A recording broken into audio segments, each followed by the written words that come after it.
저는 경기도에 살고 있는 30대 중반의 여자입니다. 제 나이가 나이인지라 주변에 많은 친구들이 시집을 갔고 그런 모습을 보면서 알게 모르게 불안감과 초조함을 많이 느끼고 있었나 봐요. 퇴근 후 집에 돌아오면 늘 몸과 마음이 무거웠어요.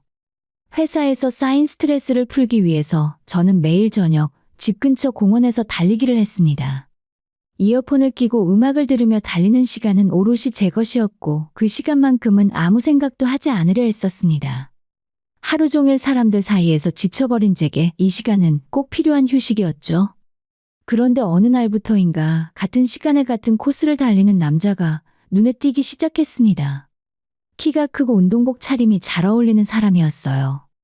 페이스도 일정하게 유지하는 걸 보니 꽤 오래 달리기를 해온 사람 같았습니다. 처음엔 그냥 스쳐 지나가는 사이였지만 자주 마주치다 보니 가볍게 고개를 끄덕이는 정도의 인사를 나누게 되었습니다. 어떤 날은 제가 먼저 도착해 있으면 그가 오는 게 보였고 어떤 날은 그가 먼저 와서 준비 운동을 하고 있는 모습이 보였습니다. 그렇게 몇 주가 지난 어느 날 갑자기 소나기가 쏟아졌어요. 날씨가 흐리긴 했지만 설마 비가 올 줄은 몰랐던 터라 저는 준비 없이 나왔던 상태였습니다. 저는 황급히 공원 한쪽에 있는 정자로 뛰어들었고 그 남자도 같은 곳으로 피신했습니다. 빗소리만 들리는 어색한 침묵이 흘렀고 그가 먼저 말을 걸었습니다. 요즘 매일 뵙는 것 같은데 여기 자주 오세요? 네, 퇴근하고 거의 매일 와요. 스트레스 풀려고요. 저도요. 저도 회사 다니는데 운동 안 하면 몸이 찌뿌둥해서 못 견디겠더라고요. 하루 종일 앉아서 일하다 보니까요. 저도 그래요. 사무직이라 이제는 정말 운동 안 하면 안 되겠더라고요. 그렇게 자연스럽게 대화가 이어졌습니다. 우리는 같은 동네에 살고 나이도 똑같은 동갑이었어요. 그는 IT 회사에 다니고 있었고 저는 일반 기업 마케팅팀에서 일하고 있다고 소개했습니다. 공통 관심사가 생기니 말문이 트였고 비가 그칠 때까지 이런저런 이야기를 나눴습니다. 그는 생각보다 말이 편한 사람이었고 농담도 적절히 섞어가며 대화를 이끌어갔어요. 저도 어느새 편하게 웃고 있었습니다. 이 근처 사시면 혹시 그 새로 생긴 카페 가보셨어요? 거기 커피 괜찮던데. 아, 거기요? 아직 못 가봤어요. 맨날 지나가기만 하고. 다음에 운동 끝나고 한번 가보시죠. 제가 한턱 낼게요. 그의 제안은 부담스럽지 않았고 저는 고개를 끄덕였습니다. 그날 이후 우리는 자주 공원에서 만나서 함께 달리기 시작했어요. 처음엔 각자 달리다가 끝나고 만나는 정도였지만 점점 함께 페이스를 맞춰 달리게 되었습니다. 운동이 끝나면 근처 편의점에서 음료수를 사 마시며 이야기를 나누기도 했고 때로는 약속했던 그 카페에 가서 커피를 마시기도 했죠. 그는 제 이야기를 잘 들어주는 사람이었고 자신의 이야기도 솔직하게 털어놨습니다. 회사 이야기와 취미 이야기, 가족 이야기까지 조금씩 서로를 알아가는 시간이었습니다. 시간이 지나면서 저는 그와의 만남이 기다려지기 시작했습니다. 퇴근길이 즐거워졌고 공원에 가는 발걸음이 가벼워졌죠. 그날 그를 만날 수 있을까 기대하며 옷을 고르는 제 모습을 보며 저도 모르게 웃음이 나왔습니다. 그렇게 데이트 아닌 데이트를 몇 번 거친 후 우리는 연인이 되었습니다. 연애 초반은 늘 달콤했습니다. 주말마다 데이트를 했고 새로운 맛집을 찾아다니거나 영화를 보러 갔어요. 데이트 비용도 공평하게 나눴고 서로가 좋아하는 것들을 함께 하려고 노력했습니다. 그는 늘 성실했고 약속도 잘 지켰어요. 연락도 꾸준히 했고 제 일상에 관심을 가져주었습니다. 다만 한 가지, 그가 유독 돈에 대해서는 신중하고 절약을 강조한다는 점만 조금 특이했어요. 비싼 레스토랑보다는 가성비 좋은 식당을 선호했고 브랜드 제품보다는 실용성을 따졌습니다. 선물도 화려한 것보다는 실속 있는 것을 골랐어요. 하지만 그때는 그게 단점이 될 거라곤 생각지 못했습니다. 오히려 알뜰하고 현실적인 사람이라고 생각했고 사랑하는 사람의 작은 습관 정도로만 여겼을 뿐입니다. 그게 나중에 얼마나 큰 문제가 될지 그때 저는 전혀 몰랐어요. 연애가 6개월을 넘어가면서 남자친구의 절약 성향은 점점 더 구체적으로 드러나기 시작했습니다. 처음엔 그저 알뜰한 사람이라고만 생각했는데 시간이 지날수록 그의 기준이 제 생각보다 훨씬 엄격하다는 걸 알게 되었어요. 어느 날 제가 친구에게 추천받은 유명 맛집 이야기를 꺼냈을 때였습니다. 여기 진짜 맛있대. 친구가 데이트하러 갔다가 완전 감동했다고 하던데, 우리도 한번 가볼까? 어디? 어디 한번 볼까? 그는 제 휴대폰 화면을 들여다보더니 바로 표정이 굳어졌습니다. 여기 1인분에 이 가격이야? 그리고 보니까 양도 적다고 리뷰에 나와 있네. 이 돈이면 훨씬 푸짐하게 먹을 수 있는 데가 많은데. 그래도 분위기도 좋고 맛도 좋다잖아. 가끔 이런 데도 가보는 거지. 글쎄, 난 솔직히 이해가 안 돼. 분위기 좋은 게 배를 채워주는 것도 아니고 그냥 인테리어가 포함된 거잖아. 그의 말에 저는 더 이상 말을 잇지 못했습니다. 억지로 설득할 필요는 없다고 생각했으니까요. 하지만 마음 한구석이 조금 서운했던 건 사실입니다. 또 다른 날에는 꽃 선물 이야기가 나왔어요. 친구가 자기 남자친구에게 받은 꽃다발 사진을 보며 부러워하는 제게 남자친구는 단호하게 말했습니다. 꽃은 진짜 돈 낭비야.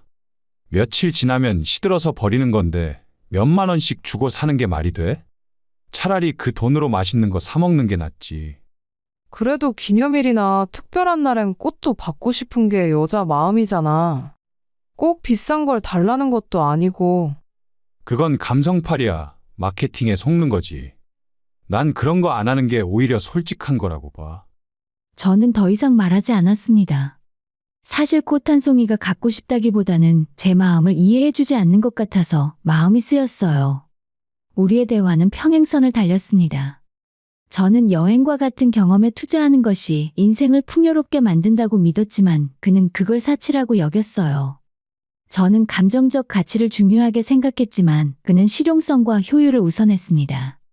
이런 차이는 점점 갈등으로 번질 뻔했지만 어느 날 그가 자신의 과거를 털어놓으면서 상황이 조금 달라졌어요.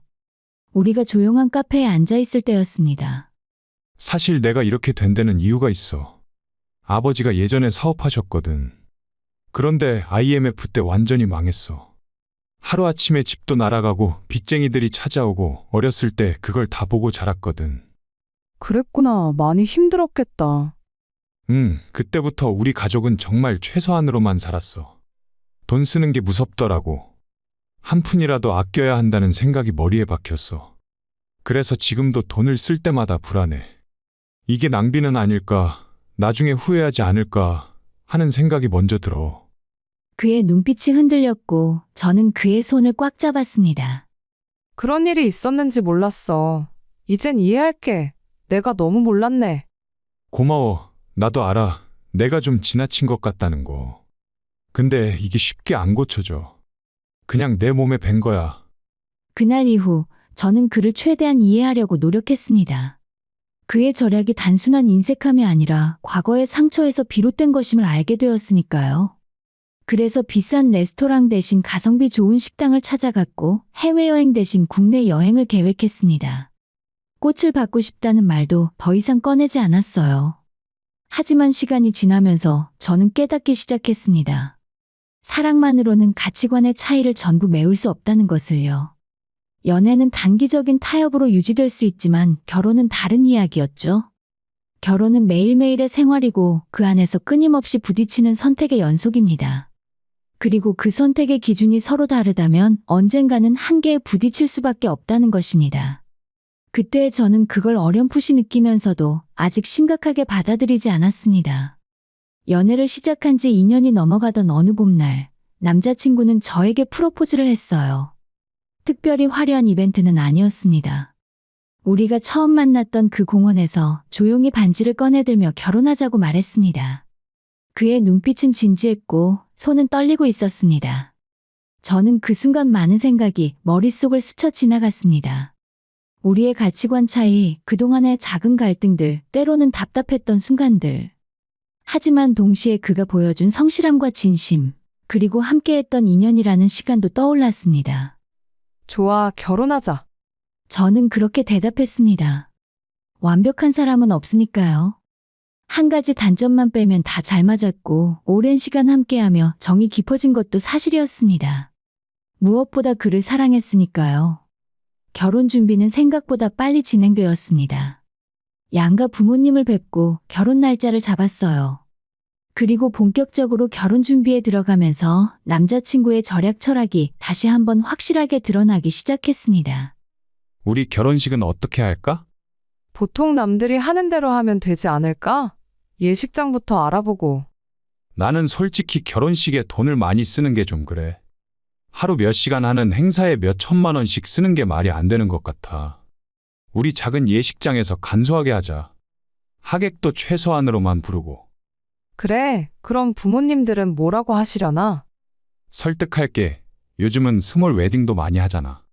그 돈을 신혼집이나 신혼여행에 쓰는 게 훨씬 낫지 않아? 저는 고개를 끄덕였습니다. 사실 저도 화려한 결혼식에 큰 의미를 두지 않았으니까요. 그럼 예물이나 예단은? 그것도 생략하자. 솔직히 예물 끼고 다니는 것도 아니고 예단도 형식적인 거잖아. 그 돈이면 신혼집 가전제품 사는 게 훨씬 실용적이야. 남자친구의 계획은 철저했습니다.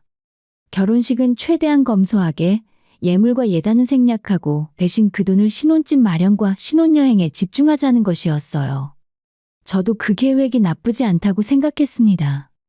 허례허식보다는 실속을 챙기는 게 현명해 보였으니까요. 그리고 결혼하면 돈 관리를 어떻게 할까? 그건 생각 안 해봤는데 보통 어떻게 해? 나는 우리 월급을 다 한 통장에 모으면 좋겠어. 부부 공동 통장 만들어서 거기로 다 넣고 내가 관리할게.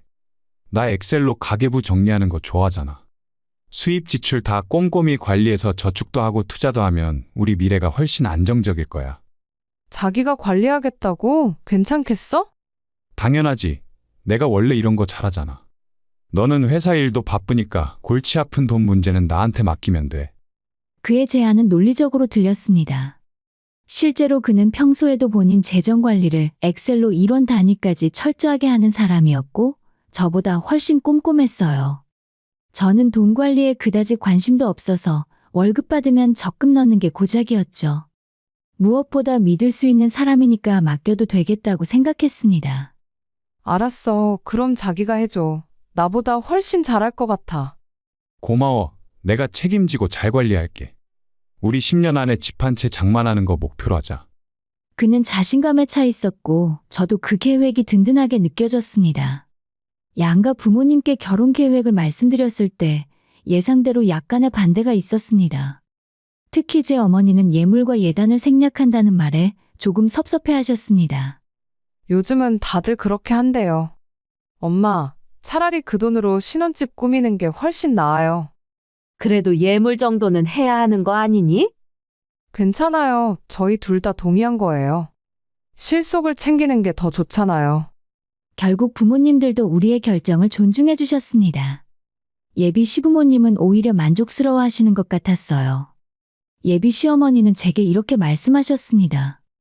요즘 젊은 친구들이 결혼 준비하면서 쓸데없이 돈만 많이 쓰는데 너는 알뜰하고 좋아. 그 말을 들으며 저는 뿌듯했습니다.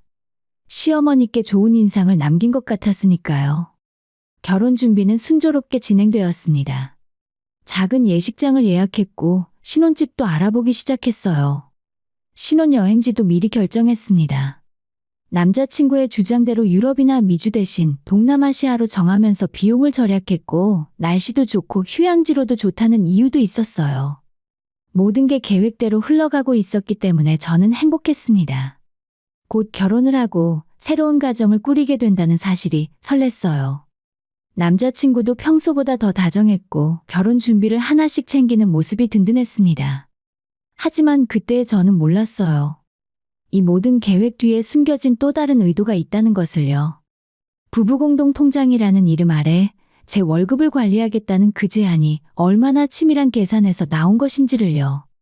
그리고 곧 있을 신혼집 방문에서 제 인생을 뒤흔들 충격적인 진실을 마주하게 될 거라는 것을 말입니다. 그때의 저는 그저 사랑하는 사람과의 미래를 꿈꾸며 순진하게 웃고 있었을 뿐입니다. 결혼식을 2달 앞둔 어느 주말, 예비 남편은 신혼집을 보러 가자고 했어요. 그런데 그날따라 예비 시어머니도 함께 가신다고 하셨습니다. 어머니도 같이 가신대. 괜찮지? 어머니가 집 보는 눈이 있으셔서 같이 보면 도움이 될 것 같아. 그래, 시어머니 의견도 들어보면 좋지. 저는 별 생각 없이 동의했습니다. 오히려 경험 많으신 어른이 함께 가시면 놓치는 부분을 짚어주실 수도 있을 거라 생각했어요. 우리는 경기도 광주 쪽의 신축급 아파트 단지 몇 곳을 돌아보기로 했습니다. 첫 번째 매물을 보고 나서 부동산에 앉아 쉬고 있을 때였어요. 부동산 중개인이 태블릿을 보다가 갑자기 말했습니다. 마침 방금 급매물 하나 들어왔네요. 여기서 차로 10분 거리인데 시세보다 5천만 원은 싸게 나왔어요. 33평형인데 관심 있으세요? 33평이요? 저희는 그 정도는 필요 없을 것 같은데요. 제가 말하려는 순간 예비 시어머니가 끼어드셨습니다. 어머, 어디 한번 볼까요? 33평이면 괜찮은데. 위치가 어디예요? 여긴데 역세권이고 꽤 학군도 좋은 곳이에요. 원래 5억인데 급하게 처분하려는 거라 4억 5천에 내놨대요. 그럼 한번 가봅시다. 보기만 하는 건데 뭐. 예비 시어머니의 적극적인 반응에 저는 조금 의아했지만 그냥 따라 나섰습니다. 남자친구도 별다른 말 없이 차에 올랐어요. 그 아파트에 도착했을 때 확실히 입지가 좋았습니다. 역에서 가깝고 주변에 학교와 마트, 병원 등 편의시설이 잘 갖춰져 있었어요. 집 내부도 깔끔했고 채광도 좋았습니다. 여기 정말 좋네요. 근데 우리한테는 너무 큰 것 같아요. 제가 말하자 예비 시어머니가 웃으며 말씀하셨습니다. 아니야, 아이 낳으면 방 여러 개 필요해. 그리고 이 가격이면 정말 싼 거야. 이런 기회 흔치 않아. 그때 남자친구가 갑자기 말했습니다. 엄마, 그럼 여기를 엄마 집으로 하시는 게 어때요?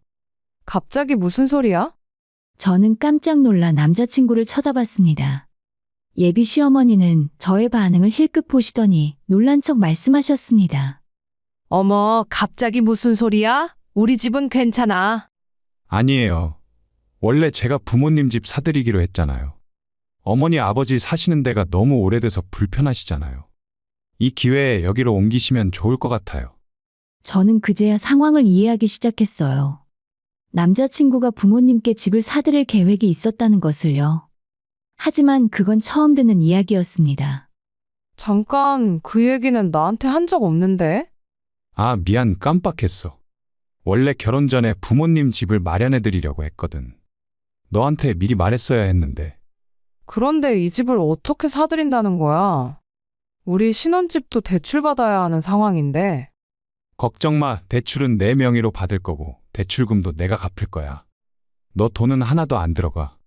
그 말을 남자친구 어머니도 거들었습니다. 미안해. 우리 애가 미리 말을 했어야 했는데. 근데 이건 정말 기회야. 이 가격에 이런 집이 다시 나오기 힘들어. 그리고 나중에 이 집도 너희 것이 될 거잖아. 하지만 대출금을 혼자 갚는다는 게 현실적으로 가능해요? 우리 신혼집 대출도 있는데. 가능해. 내가 계산해봤어. 보너스랑 합치면 충분히 감당할 수 있어. 그리고 부모님이 지금 사시는 집 팔면 그 돈으로 일부 상환도 가능하고. 남자친구는 자신감이 있게 말했습니다. 저는 여전히 불안했지만 그가 이미 다 계획을 세워놓은 것처럼 말하니까 더 이상 반대하기가 어려웠어요. 그래도 이건 너무 갑작스러운 것 같은데. 부동산은 타이밍을 놓치면 끝이야. 이런 매물은 금방 나가. 오늘 계약하지 않으면 내일 다른 사람이 가져갈 거야. 남자친구의 목소리에는 조급함이 묻어났습니다. 부동산 중개인도 한마디 거들었어요. 맞아요. 이 가격에 이 조건이면 오늘 안에 무조건 나갈 겁니다. 벌써 몇 팀이 관심 보이고 있어요. 저는 압박감을 느꼈습니다. 모두가 저를 설득하고 있었고 마치 제가 좋은 기회를 방해하는 사람처럼 느껴졌어요. 알았어. 너가 그렇게 확신한다면 어머니께 드리는 거니까 내가 반대할 이유는 없지.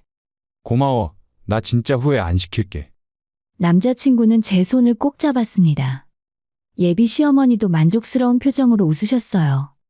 그날 그 자리에서 계약이 바로 진행되었어요.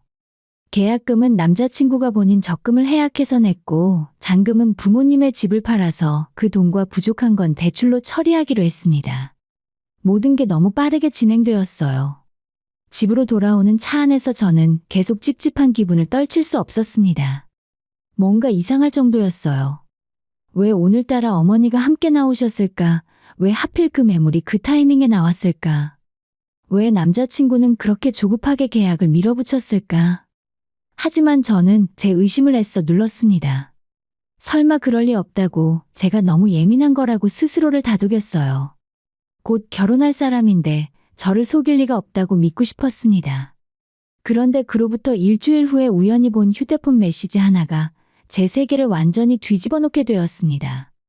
그때까지 저는 몰랐습니다. 이 모든 것이 처음부터 치밀하게 짜인 시나리오였다는 것을요. 그리고 그 시나리오의 희생양이 바로 저였다는 것을 말입니다. 그 집 계약을 하고 일주일 후에 남자친구와 저는 신혼가구 페어에 갔습니다. 주말이라 사람이 많았고 여기저기 구경하느라 시간 가는 줄 몰랐습니다. 침대와 소파, 식탁을 보며 신혼집을 상상하는 시간은 즐거웠습니다. 이 소파 어때? 색깔도 예쁘고 크기도 딱 좋은 것 같아. 괜찮긴 한데 가격이 좀 세네. 다른 것도 더 보자. 우리는 이것저것 구경하며 메모를 했습니다. 그러다 남자친구가 화장실에 가겠다며 자리를 비웠어요. 저는 소파 코너에 앉아서 카탈로그를 보고 있었습니다. 그때 제가 들고 있던 남자친구의 외투 주머니에서 휴대폰 진동 소리가 들렸어요. 한 번, 두 번 계속 울렸습니다. 전화였죠. 혹시 급한 일인가 싶어서 주머니에서 휴대폰을 꺼냈습니다. 화면에는 어머니라고 표시되어 있었어요. 예비 시어머니셨습니다. 전화를 받을까 망설이는 사이에 전화가 끊겼고 곧이어 문자 메시지가 왔습니다. 전화를 안 받네. 급한 거 아니니까 나중에 연락해라. 그리고 바로 이어서 또 다른 메시지가 도착했습니다. 걔한테 말 조심해. 괜히 실수하지 말고. 저는 그 문자를 보는 순간 심장이 철렁 내려앉았습니다. 무슨 말을 조심하라는 걸까? 무슨 실수를 하지 말라는 걸까? 본능적으로 뭔가 이상하다는 느낌이 들었습니다. 손이 먼저 움직였어요. 저는 예비 남편과 예비 시어머니의 카톡 대화창을 열었습니다. 그리고 그 안에서 제 인생을 송두리째 흔들어 놓을 충격적인 진실을 발견했어요. 일주일 전 그 집을 계약하던 날의 대화였습니다. 엄마, 계약 완료했어요. 잘했다. 너 연기 괜찮았어? 당연하죠. 여자친구가 눈치챌 뻔했는데 잘 넘어갔어요. 다행이네. 그래도 앞으로 조심해야 해. 결혼 전까지는. 그리고 더 위로 올라가니 더욱 충격적인 대화들이 줄줄이 이어졌습니다. 엄마, 여자친구 월급이 꽤 되더라고요. 이거면 대출 갚는데 충분할 것 같아요. 그러게 내가 뭘 했어. 그래서 공동 통장 만들라고 했잖아. 네, 이미 동의받았어요. 결혼하면 여자친구 월급도 다 그 통장으로 들어와요. 완벽하네. 그럼 그 돈으로 대출금 갚으면 되겠다.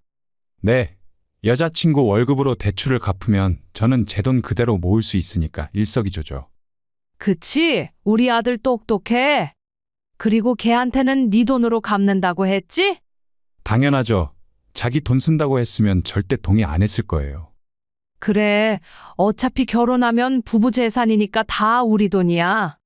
더 위로 올라가니 아예 그 집 계약을 계획하던 대화까지 나왔습니다. 엄마, 부동산한테 얘기했어요. 우리가 보러 가는 날 마침 좋은 급매물이 나온 것처럼 연출해달라고요. 그래? 얼마 줬어? 50만 원 줬어요. 자연스럽게 해준대요. 좋아. 그럼 나도 그날 같이 가서 놀란 척 연기 잘할게. 우리 아들 생각이 기특해. 엄마가 도와주셔야 여자친구도 믿어요. 엄마가 좋아하시는 것처럼 보여야 걔도 동의할 거예요. 알았어. 엄마 연기력 믿어. 완전히 속일 수 있어. 저는 휴대폰을 든 손이 부들부들 떨렸습니다. 숨이 막혔고 눈앞이 캄캄해졌어요. 이게 현실인가 싶었습니다. 그들은 처음부터 저를 속였던 거죠. 부동산 급매물도 거짓, 우연히 함께 간 것도 거짓, 예비 남편이 본인 돈으로 대출을 갚겠다는 것도 거짓이었습니다. 모든 것이 치밀하게 짜인 계획이었고 저는 그저 그들의 시나리오대로 움직인 꼭두각시에 불과했어요. 제 월급으로 자기 부모님 집 대출을 갚게 만들려고 공동통장을 만들자고 했던 겁니다. 돈 관리를 맡겠다던 것도 가계부를 꼼꼼히 쓰겠다던 것도 다 제 돈을 통제하기 위한 수단이었던 거죠. 그 사실을 깨닫자 온몸에 소름이 돋았습니다. 분노가 치밀어 올랐고 동시에 배신감에 가슴이 찢어질 것 같았어요. 2년을 사귀고 결혼까지 약속한 사람이 저를 이렇게 철저하게 이용하려 했다는 게 믿기지 않았습니다. 저는 떨리는 손으로 그 대화 내용을 전부 스크린샷으로 저장했어요. 하나도 빠짐없이 날짜와 시간이 모두 보이게 캡처했습니다. 증거를 확보해야 한다는 생각이 본능적으로 들었거든요. 그리고 제 휴대폰으로 그 사진들을 전송했습니다. 전송이 완료되자마자 남자친구의 휴대폰에서 전송 기록을 삭제했습니다. 대화창도 원래대로 돌려놨어요. 모든 걸 마치고 휴대폰을 다시 외투 주머니에 넣는 순간 남자친구가 돌아왔습니다. 왜 거기 서 있어? 앉아 있으라고 했잖아. 그냥 저기 보고 싶은 게 있어서. 저는 최대한 평온한 목소리로 대답했습니다. 얼굴에서 표정을 지웠고 아무렇지 않은 척 웃었어요. 그래? 뭐 마음에 드는 거 있어? 몇 개 괜찮은 게 있더라. 나중에 다시 보자. 그래, 배고픈데 밥 먹으러 가자. 우리는 그렇게 아무 일 없었던 것처럼 폐허를 나와서 식당으로 향했습니다. 식사하는 동안 예비 남편은 평소처럼 말을 걸었고 저는 평소처럼 아무렇지 않게 대답했어요. 하지만 제 안에서는 폭풍이 휘몰아치고 있었습니다. 밥을 먹는 둥 마는 둥 하고 빠르게 집에 돌아와서 혼자가 되자마자 저는 참았던 울음을 터뜨렸어요. 너무 억울하고 너무 화가 나고 너무 배신감이 컸습니다. 제가 사랑했던 사람이, 믿었던 사람이 저를 이렇게 철저하게 속였다는 게 받아들여지지 않았거든요. 울고 또 울다가 저는 정신을 가다듬었습니다. 울고만 있을 수는 없었어요. 저는 친구에게 전화를 걸었습니다. 수진아, 나 너무 급한데 혹시 너네 사촌 오빠 연락처 좀 줄 수 있니? 오빠가 변호사시잖아. 응? 갑자기 왜? 너 무슨 일 있어? 지금 설명할 수가 없어. 나중에 다 얘기해 줄게. 지금은 진짜 급해. 친구는 더 묻지 않고 바로 사촌 오빠의 연락처를 보내줬습니다. 저는 그날 밤 변호사님께 메시지를 보냈고 다음날 바로 상담 약속을 잡았어요. 이제 시작이었습니다. 저는 당하고만 있지 않을 생각이었죠. 저를 이렇게 철저하게 속인 그들에게 반드시 대가를 치르게 할 겁니다. 다음날 오후에 저는 친구 사촌 오빠인 변호사 사무실을 찾아갔습니다. 이혼 전문으로 유명한 분이셨고 냉철하면서도 따뜻한 인상이었어요. 수진이한테 얘기 들었어요. 일단 무슨 일인지 차근차근 말씀해 보세요. 저는 그동안의 일을 처음부터 끝까지 설명했습니다. 연애 과정과 결혼 준비, 공동통장 제안, 그리고 그 집 계약 사건까지, 그리고 휴대폰에 저장해둔 스크린샷들을 보여드렸습니다. 변호사님은 화면을 찬찬히 살펴보시더니 고개를 끄덕이셨습니다. 증거가 명확하네요. 이건 명백한 사기예요. 혼인 빙자 사기라고 볼 수 있어요. 결혼을 미끼로 당신의 재산을 편취하려 한 거니까요. 그럼 법적으로 대응할 수 있나요? 당연하죠. 민사상 손해배상 청구가 가능하고 상황에 따라서는 형사 고소도 가능해요. 다만 지금은 아직 결혼 전이라는 게 오히려 다행이에요. 결혼 후였다면 훨씬 일이 복잡했을 거예요. 그럼 저는 어떻게 하면 되나요? 일단 파혼 의사를 명확히 하시고 그동안 결혼 준비에 들어간 비용과 정신적 손해 등을 산정해서 손해배상 청구를 할 겁니다. 그리고 이 메시지 내용이 결정적 증거가 될 거예요. 변호사님은 차분하게 설명해 주셨고 저는 그분의 도움을 받기로 결심했어요. 며칠 후에 저는 남자친구를 따로 만났습니다. 조용한 카페였고 그는 여전히 아무것도 모른 채 환하게 웃으며 다가왔어요. 왜 갑자기 만나자고 했어? 무슨 좋은 일이라도 있어? 일단 앉아. 제 차가운 목소리에 그의 표정이 굳어졌습니다. 왜 그래? 너 무슨 일 있어? 저는 휴대폰을 꺼내서 스크린샷들을 그의 앞에 펼쳐 보였습니다. 무표정으로 화면을 확인한 그의 얼굴이 순식간에 하얗게 질렸어요. 이게 뭐야? 내가 물어보고 싶은 말이야.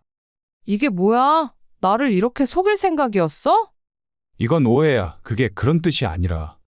오해? 뭘 어떻게 오해하라는 거야? 부동산한테 돈 주고 연출하라고 한 것도, 내 월급으로 대출 갚으려고 한 것도, 어머니랑 짜고 나를 속인 것도 다 오해야? 그는 말문이 막혔습니다. 변명할 여지가 없었습니다. 진정해. 내 말 좀 들어봐. 나는 그냥 우리 미래를 위해서. 너의 미래지 내 미래가 아니잖아. 네 계획에서 나는 그저 돈이나 벌어다 줄 도구였던 거잖아. 아니야. 나는 너를 진짜 사랑해. 그건 진심이야. 사랑하는 사람을 이렇게 속여? 사랑하는 사람의 돈을 몰래 빼돌릴 계획을 세워? 그게 사랑이야? 제 목소리는 떨렸지만 단호했습니다. 미안해. 내가 잘못했어. 다시는 이런 일 없을 거야. 제발 한 번만 용서해줘. 용서? 이미 끝났어. 나는 너랑 결혼 안 해. 파혼이야. 뭐? 파혼? 그리고 나 변호사 선임했어. 앞으로는 전부 법적으로 처리할 거야. 손해배상 청구할 거고 지금까지 들어간 결혼 준비 비용도 전부 네가 물어줘야 돼. 그제야 그의 얼굴에서 혈색이 완전히 사라졌습니다. 법적으로? 그렇게까지 할 거야? 당연하지. 너희가 나한테 한 짓을 생각하면 이 정도는 약한 거야. 저는 자리에서 일어났어요. 더 이상 할 말이 없었습니다. 그 후 법적 절차가 차근차근 진행되었습니다. 남자친구 측은 처음엔 합의를 시도했지만 저는 거절했어요. 결국 재판까지 갔고 제가 확보한 증거들은 결정적이었습니다. 예비 남편과 예비 시어머니가 주고받은 메시지와 부동산 중개인의 증언, 통장 거래 내역 등 모든 것이 그들의 계획적인 사기 행각을 입증했어요. 재판부는 명확하게 판단했습니다. 피고는 결혼을 빙자하여 원고를 기망하고 원고의 재산을 편취하려 한 사실이 명백하다. 이는 혼인 파탄의 책임이 전적으로 피고에게 있음을 의미한다. 판결은 제 손을 들어주었습니다. 남자친구는 위자료와 손해배상금, 결혼 준비 비용, 그리고 제 변호사 비용까지 합쳐서 총 6천만 원을 배상하라는 판결을 받았습니다. 판결문을 받아든 남자친구와 그의 어머니는 법정 복도에 주저앉아 통곡했어요. 평생 절약을 입에 달고 살던 사람이 한순간에 빚을 지게 된 겁니다. 예비 시어머니도 함께 와 있었는데 그녀 역시 창백한 얼굴로 아들을 붙잡고 울고 있었어요. 그 모습을 보면서 저는 복잡한 감정을 느꼈습니다. 통쾌하기도 했지만 동시에 허무했어요.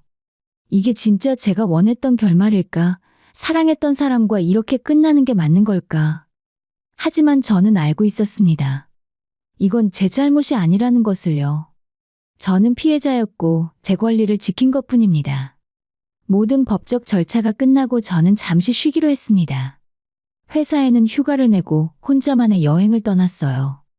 제가 향한 곳은 제주도였습니다. 바다가 보고 싶었거든요. 해변을 걸으며 파도 소리를 들었습니다. 밀려왔다 다시 빠져나가는 파도처럼 제 마음속 감정들도 조금씩 정리되는 느낌이었어요. 다시 새로운 사랑을 할 수 있을까 하면 그건 잘 모르겠습니다. 하지만 그건 천천히 생각하면 될 것 같아요. 지금 중요한 건 제 자신을 추스르고 제 삶을 다시 세우는 것입니다. 저는 파혼을 선택했고 결혼이 아닌 해방을 선택했어요. 그나마 결혼 전에 진실을 알게 되어서 정말 다행이었다고 생각합니다.